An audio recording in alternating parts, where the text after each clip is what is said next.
XML file na siya nga dira mosulod si Google ug iyang tan-awon ang mga tanan elements sa imong website.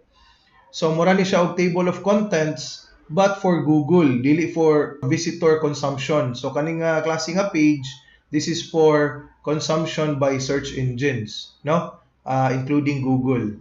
Diri na makita sitemap_index.xml. And mao ni siya mag-contain sa tanan pages, posts, elements, images sa imuhang website.